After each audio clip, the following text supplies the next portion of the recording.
Hey guys, this is Songbird Ultralight, and today I'm going to do the channel's very first official review.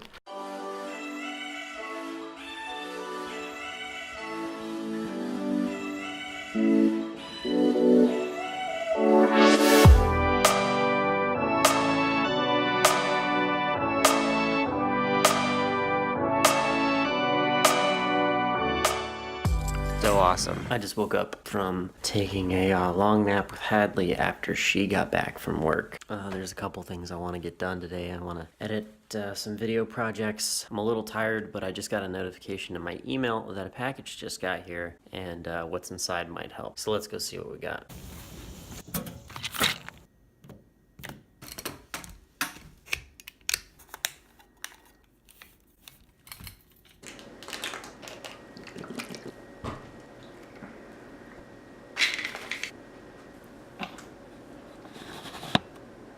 Vital Energy sent us this package of mints. They reached out to me through my songbird@gmail address. I offer my disclosure in saying that this was sent to me by Vital Energy in exchange for doing a review on their product. I want to open these up, kind of do a little unboxing for you, and talk about why I accepted these mints as the first review for the channel. There isn't really a preparation or anything to rip these mints open. The plastic's on there pretty good. There's some really mild preparation right here. I don't know if you can even see that. But even so, these aren't really openable. So I'm gonna whip out the trusty knife and help it along. Before I destroy the packaging here, I want to read what's on the outside. Chocolate mint flavor, dietary supplement, it says. Boosts energy and freshens breath. Sugar-free, 20 pieces. Net weight, 0.063 ounces. That's 18 grams. Now it does have a warning here. It says do not exceed 5 servings hourly or 10 servings daily. So 10 of these a day is the maximum recommended dose. Not that it's super important to me personally, but I do notice here that the text on the label is kind of blurrily printed.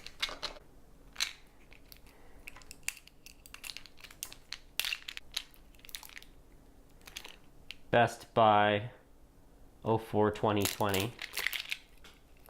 Everything has to have an expiration date, right?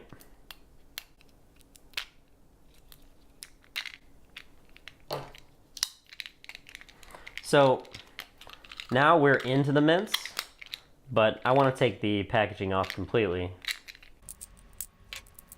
I wonder why they didn't just go with a wrap, maybe a clear wrap on the top here that would keep the lid closed.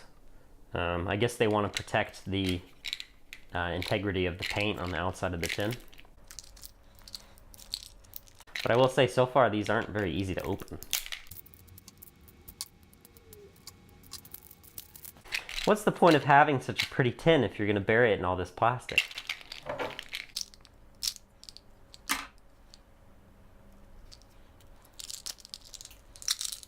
See, now that is much nicer. The text is really nice and clear. We gotta do this all over again for the peppermint.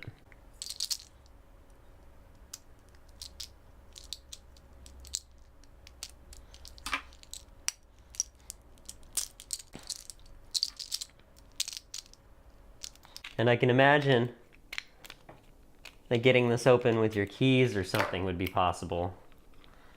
But so far, opening the package hasn't been like a satisfying experience. I think like with this V for the Viter, maybe you could have a preparation where you grab it with your nail and pull down and it just rips the package open. I think that might be a good idea. Just right here. They do smell good though. They smell like mints. I didn't smell the chocolate ones yet. Yeah, I want that nice pretty case underneath.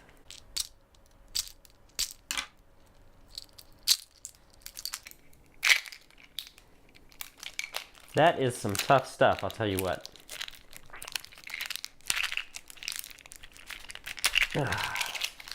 Goodness gracious. Now, other than for protecting this nice shiny tin here, I think that maybe this plastic is waste. It doesn't look good. Text on the back is all blurry. This is like a premium tin of mints, right? And it doesn't seem that the packaging on the outside of the mints really conveys that same message as the tin does by itself.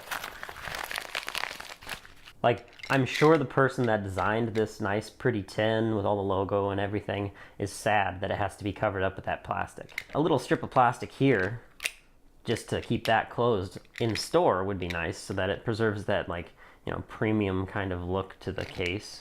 But here we are, we've got the chocolate mint. Let's see what that smells like. Smells pretty good. So why agree to do a review of mints on a hiking channel? Now, to be fair, I wouldn't be inclined to turn down the first review that came along, right? But as I did respond to my contact with Viter Energy by email, I immediately thought of people drinking coffee on the AT. I've had some time to wake up a little bit, but my eyes still feel heavy. I'm kind of tired. I'm going to taste one of these and see how it does. Each of these mints is supposed to be a half a cup of coffee. So I'm going to start with the peppermint because that's the most classic, right? That's a very good, there's a little bit of sweetness there. Again, they are sugar-free. There's a little bit of sweetness there. Oh, I always chew mints. Ooh, that's strong. Wowee. My breath has that really cold feeling from the peppermint. I definitely feel very cold in my nose and mouth. And it's like creeping back into my throat. So very strong peppermint flavor. I guess there's a lot of peppermint oil in there. Man, oh man. I'm going to try this chocolate one here in a second once I've had a chance to... man, that's a strong peppermint flavor. That's really awesome.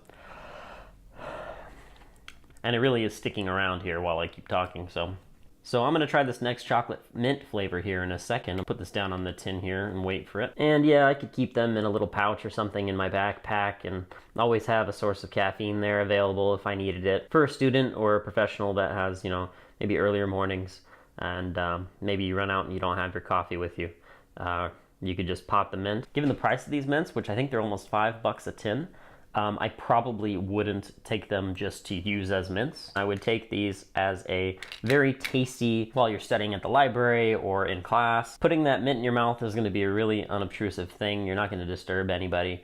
It's not something like one of these flavored juices that I squirt into my water on trail to get a little bit of flavor, that I have to have something else to use. I have to have my water bottle, I have to have it full of water, I have to squeeze it in there. I can just take one of these and pop it in my mouth and suck on it, and then a few minutes later, have some caffeine in my system. That is a very attractive idea, and the simplicity of this is why I think that mints like this, or a source of caffeine in dietary supplement form like this, is going to be a good idea for use on a long trail like the AT.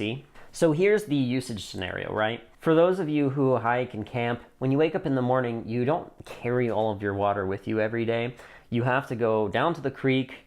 Sometimes that can be as much as a half a mile, but usually campsites are pretty well located near water. It's a pretty good thing to do to put your campsite next to a water source. If you don't, you're going to have to carry a lot of extra water in. But whether you have to go walk and get water in the morning, or you don't have a bunch of extra water because you're camping at a site that doesn't have a water source, and it's what I would call a dry site, or you're dry camping there, this little guy isn't going to take up any extra water. It's not going to take up any extra time going and getting water, putting it in a pot, heating up your stove, boiling that water, and then whether you use a press or a drip, I think the mesh drip filters are the lightest way to make fresh coffee on trail. Whatever you use, you're going to have to take the time and carry the grounds, you're going to have to carry the filter, you're going to have to carry at least 2 containers, one to put the water in, and one to pour the water into over the grounds, right? If you have a single container that's also a press, then the press mechanism weighs something. The point is, if you're trying to make fresh coffee,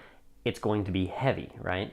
You're going to have all these things with you. Now, you can do it, I forget, I think they call it the Russian way, but you just put the grounds in the bottom of your mug after you've got your boiling water. You let it sit, you stir it around, and then you let all the grounds settle in that cup to the bottom.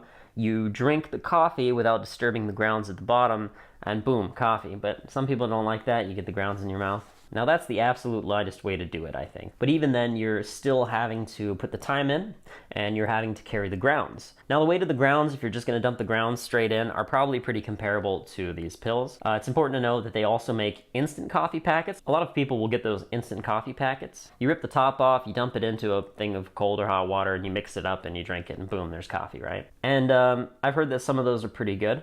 But still, you have to have the water, you have to have the hot water. It's not as simple as just taking that dietary supplement. On top of that, you're gonna have coffee breath all day.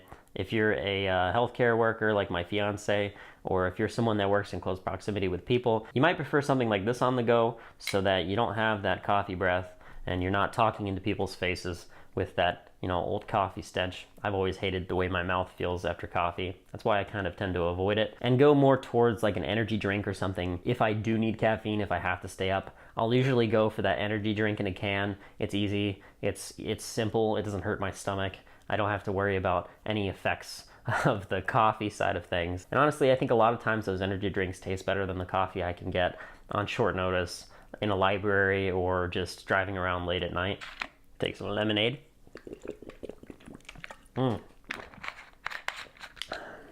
That's a habit that I really have kept from being on trail. Keeping a really thick, nice, reusable plastic water bottle. And just always drinking water. Having flavorings to encourage me to drink more water. Trying to make it more interesting. So I really think that a dietary caffeine supplement, whether it be, just a straight up pill or something more flavored, more interesting, something to look forward to. I think that one of those options will be lighter and easier. As a super ultralight kind of focused guy, these juice flavorings, lemonade flavorings, this has got L on it, are probably one of the few luxury things that I carry that are pretty significantly heavy for what they are. The reason I don't use the powder packets, which would indeed be lighter, is that I think that you get more servings out of these from one unit that you purchase. You don't have to buy multiple units. And this produces less trash. It's very easy to rip the top off those little flavor packets and, lose a piece of plastic in the woods. You squeeze it in and you drink it and you're done. Kind of like this. You open it up, you pop one in, you're done. You're not creating any more trash. With the exception of that plastic wrap that was on the outside, which I didn't really like. One, because it was hard to get off, and two, because it was a waste. And three, because it just didn't look as nice as the actual package itself. I think that something like this is going to be a lot lower waste in terms of the amount of plastic it produces. There's this big kick that everyone's on right now to reduce your use of plastic, stop using straws, stop using plastic cups and to-go containers. And you know what? I think there's something to that.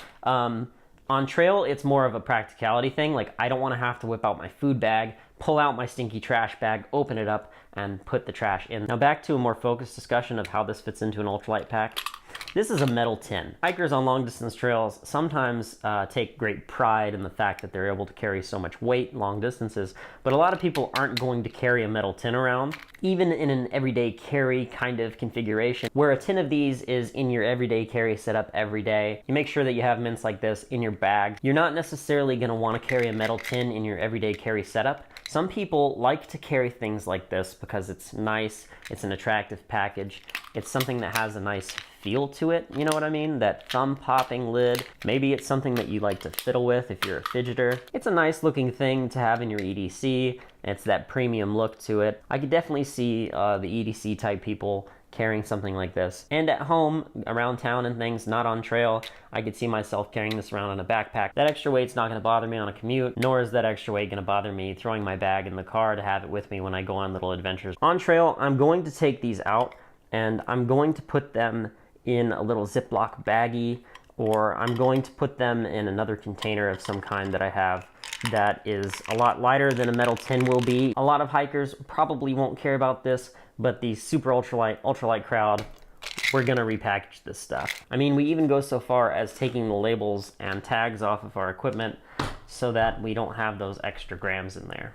A metal container obviously doesn't have a place in a super ultralight pack, but this simple source of caffeine for coffee drinkers definitely does. So that's kind of my philosophy of use on this. I think that something like this makes a lot of sense. For my purposes, I probably wouldn't mix my drink flavoring with my caffeine source. That way I can enjoy my drink flavoring whenever I want, and I don't have to limit my intake of something tasty like this. I rely on drink flavoring a lot. After months of being on trail, drinking water all the time and not having any other flavor gets really boring. So I wouldn't want to be hamstrung in like my lemonade flavoring consumption or tangerine flavoring consumption because it is my source of caffeine. So keeping it separate for me makes a lot of sense. So after eating that peppermint flavored mint, I do feel that little like caffeine kind of pressure in my head. I do feel a little bit more stimulated. My eyes don't feel so heavy. I think that the amount of caffeine that's in there is enough to kind of give you a little bit of pep. So normally I would say that I would probably only take one of these when I was feeling tired, just because that seems to be a good amount of caffeine for me. I don't have a really strong caffeine tolerance or dependence. Stick to the instructions on the back and use those to limit your caffeine intake through these pills. You should probably use them as just like a little boost. It's nice to have a premium thing like this. It's kind of like when you get a nice cup of coffee, you're not gonna like wait for it to cool down and just chug the whole thing in one go. This is like something that you would carry every day just to have your little experience in your tin. So now I'm going to try this other chocolate mint. I'm gonna try to not chew it. I cracked it already. It's not like a super chocolatey taste, but when you chomp into it, you bite down a little bit, you get more of that flavor. And the mint is definitely there, but it's nowhere near as strong as the peppermint. Peppermint mints are like little bombs of freshness going off in your mouth. I feel like something like this, like wintergreen, or where mint is paired with another flavor, it's a lot more reserved. And it's just a little bit of flavor, and it's not something that's gonna like overwhelm you. If you're the person that chews on your mints like me, these are probably a little bit more satisfying. I got like a release of kind of a chocolate flavor. And the mint is there, and you know you're eating a mint, but it's not very strong. So if that's what you're looking for, this is a good thing to go with. So I'm getting a lot milder version of that peppermint fresh breath feeling. My mouth still feels cold. It hasn't gone up into my nose. It's not really clinging and harsh. My nose doesn't feel like it's gonna run like I'm eating something spicy. And that chocolate flavor just kind of sticks around in the back of your palate. Honestly, I was expecting a really like dark, powerful chocolate taste, like when you bite into a real piece of chocolate. Or maybe something like where you have that chocolate mint on your pillow at a nice hotel. You know, you kind of take it off from room service and you eat that and it's like, ooh, it's minty and chocolatey. It's kind of like you get the chocolate flavor while you're chewing it, and then you get the mint flavor while you're not, and then get the chocolate flavor as an aftertaste. Or the mint flavor doesn't really seem to hang around a lot. If you're looking for something more mild that isn't gonna like overpower you, this is definitely the way to go.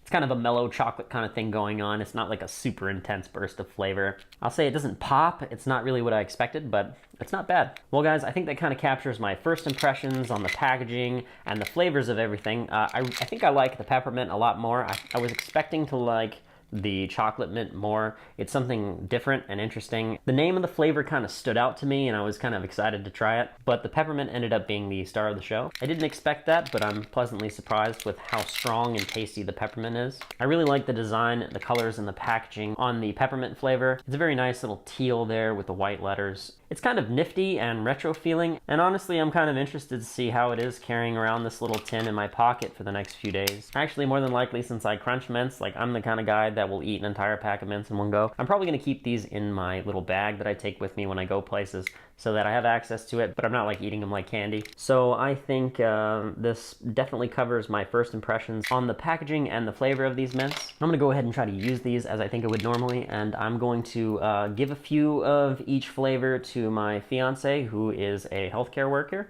and just kind of see if she likes them. I am going to try these out for a few days and get a better understanding of how they make me feel, how I like the flavors, little things like if the tin stays closed in my bag.